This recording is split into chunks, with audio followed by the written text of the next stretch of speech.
حضرت ابن الجوزی رحمۃ اللہ علیہ فرماتے ہیں کہ ایک درویش تھے، حضرت ابو ہاشم ان کا نام تھا۔ کہتے ہیں بڑی مجبوری تھی، مجھے کہیں جانا تھا تو کشتی نہیں مل رہی تھی۔ اچانک ایک کشتی گزرنے لگی تو میں بھی سوار ہونے لگا تو ملاح نے مجھ سے کہا کہ یہ ایک صاحب بیٹھے ہیں، بڑے امیر ہیں، ساتھ ان کی کنیز ہے، انہوں نے مجھ سے بک کر لی ہے، ساری کی ساری کی عقیدہ سی سالم کرا لیا ٹانگا، وہ ساری کی ساری بک کر لی ہے، تو میں تو کسی کو نہیں بٹھا سکتا۔ تو وہ جو صاحب بیٹھے تھے بڑے سیٹھ آدمی تھے، کہنے لگے میاں آپ کسی اور کشتی میں، اور جو ان کی کنیز تھی نا وہ کہنے لگی چہرے سے کوئی نیک آدمی لگتا ہے، چلو اتنی سواریوں کی جگہ ہے، کسی کونے خدرے میں بیٹھ جائے گا، ہمارا کیا جائے گا۔ کہا اچھا چلو آ جاؤ۔ کہتے میں کونے میں بیٹھ گیا، تھوڑا رستہ آگے گیا، انہوں نے کھانے کا سامان نکالا، مجھے بھی کھلایا، لیکن کھاتے کھاتے میری نظر پڑی تو اس میں تو شراب کے برتن بھی تھے معاذ۔ پھر اس شخص نے کھانا کھانے کے بعد اس کنیز سے کہا کہ مجھے معاذ اللہ گانا سناؤ۔ وہ گانے گانے لگی، یہ میری طرف متوجہ ہونے لگا، مجھے کہنے لگا سنو، میں نے کہا میں یہ نہیں سنتا۔ پھر میری طرف شراب بڑھائی، میں نے کہا میں نہیں پیتا۔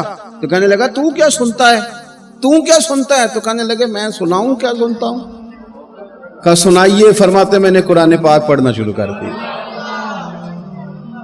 کچھ لوگ، میں آپ کو یقین سے کہتا ہوں، کچھ لوگ ایسے ہیں جن کی زندگی دور گزر گئی ہے مسجد سے، انہیں کو بندہ چاہیے جو تھوڑا سا جا کے پیغام حق سنائے۔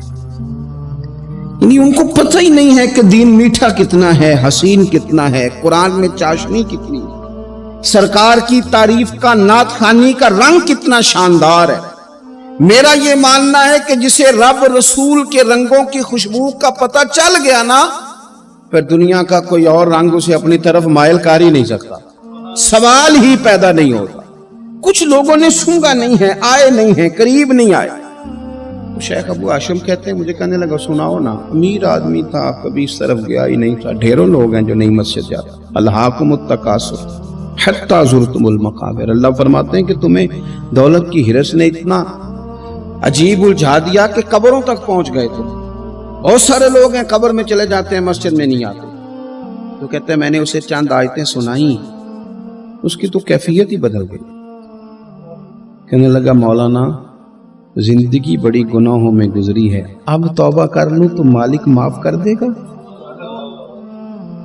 کارنامے خطرناک ہیں، پیچھے رجسٹر کالا سیاہ، معافی ہو جائے گی۔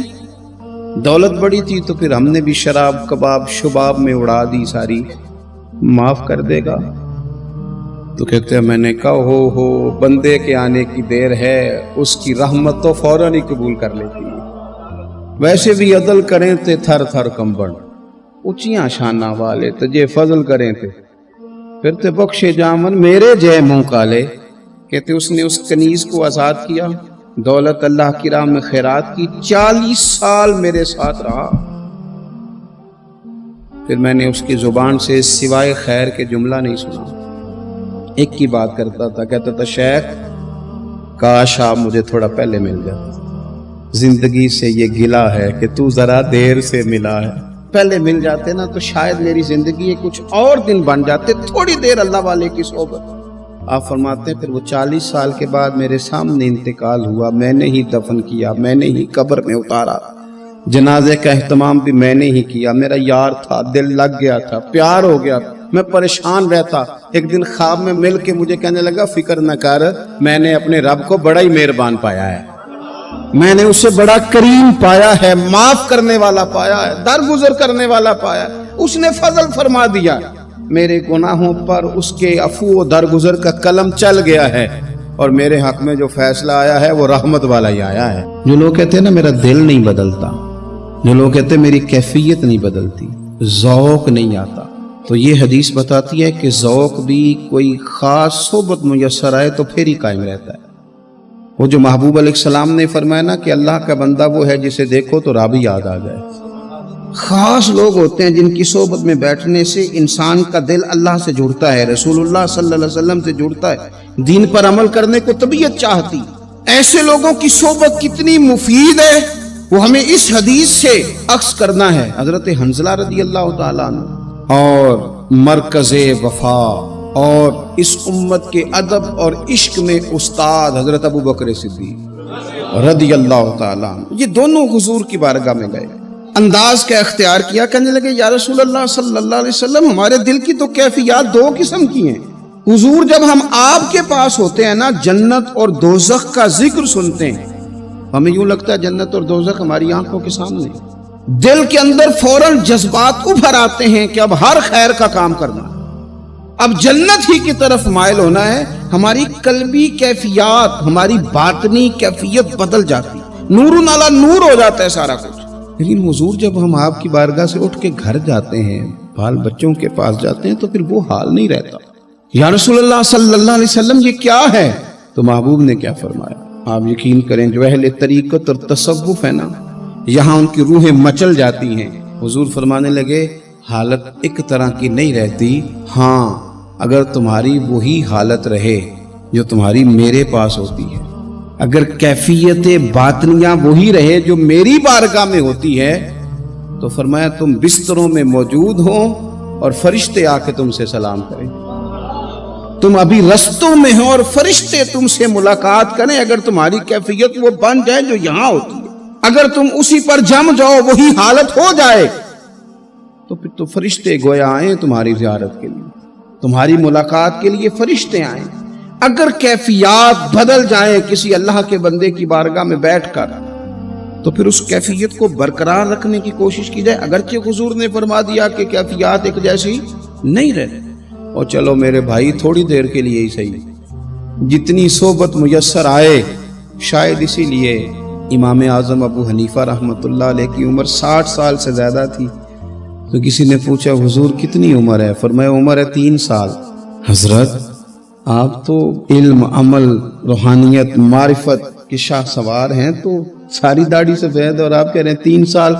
فرمانے لگے عمر وہی 3 سال ہے جو امام جعفر صادق کی خدمت میں گزر گئی۔ وہ کیفیات جو ان کی بارگاہ میں رہتی تھیں، وہ انداز جو ان کی بارگاہ میں رہتا تھا، جو ان کے پاس ہوتا تھا، وہ پھر کہیں اور میسر ہر مشکل دی کنجی یارو ہاتھ مرداں دے آئی۔ اور مرد نظر کرے جس ویلے، اوئے ہوئے، مرد نظر کرے جس ویلے، مرد نظر کرے جس ویلے، پھر مشکل رہے نہ کائی۔ وہ جو کیفیات ہے نا اس وقت کی، ان کو رب کا بندہ ملے اور انسان اس کی صحبت میں بیٹھ کے اپنے رب کو یاد کرے، رسول کریم کی محبت میں مچلے، تو پھر وہ لمحے اتنے قیمتی ہیں کہ وہ زندگی سنوارنے کے لیے کافی ہو سکتے ہیں۔ ایک صحابی تھے، نبی پاک صلی اللہ علیہ وسلم ایک جہاد پہ گئے تو وہ صحابی آئے، کالا کلوٹا رنگ، اور کچھ بیمار تھے تو جسم سے بدبو بھی آتی تھی، میرا روپ بھی نہیں تے میرا رنگ بھی نہیں، مینو یار منان دا ٹنگ بھی نہیں۔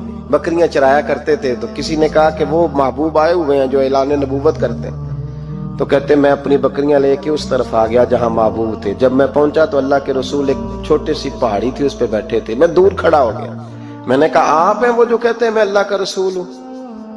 تو کہتے ہیں محبوب نے فرمایا دور کیوں کھڑے ہو، نیڑے آؤ میں بتاتا ہوں میں ہی اللہ کا رسول ہوں۔ تو کہتے ہیں میں نے کہا نہیں، میرے جسم سے بدبو آتی ہے، مجھے تو میرے اپنے پاس نہیں بٹھاتے، پسینہ آتا ہے تو بدبو نکلتی ہے، حضور میں نہیں قریب آتا۔ کہتے ہیں محبوب اٹھ کے کھڑے ہوئے، حضور قدم آگے بڑھاتے تو میں پیچھے بڑھاتا، حضور آگے میری جانب چلتے تو میں پیچھے ہوتا۔ فرماتے محبوب تیز دوڑے اور میرے قریب آئے تو نبی پاک علیہ السلام نے مجھے بغل گیر کر لیا۔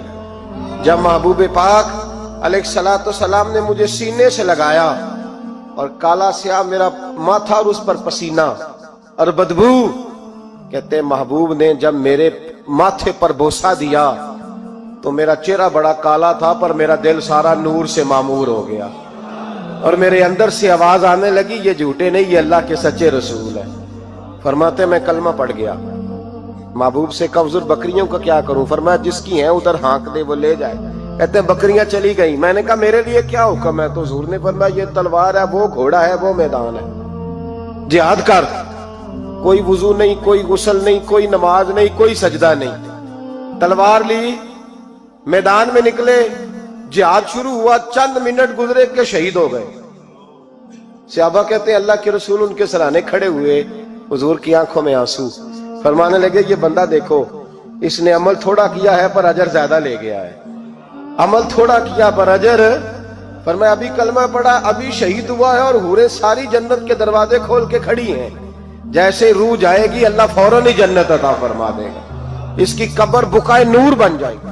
ایک شاعر تھا تو وہ کہتا ہے میرے گاؤں میں میلہ لگا ہوا تھا، کہتے ہیں میلہ لگا ہوا تھا تو ہر چیز بک رہی تھی، میرا بھی کچھ خریدنے کو دل چاہا تو میں ڈھونڈنے لگا، میں گلی گلی آواز، میلے میں آواز دینے لگا، میں نے کہا لوگوں مجھے کھلونے نہیں چاہیے، مجھے کوئی ایک مخلص بندہ چاہیے، میں غریب ماں کا بیٹا ہوں، بکارن کا بیٹا ہوں، تو مجھے نہ بس کوئی ایک بندہ مخلص مل جائے، ایک مخلص مل جائے۔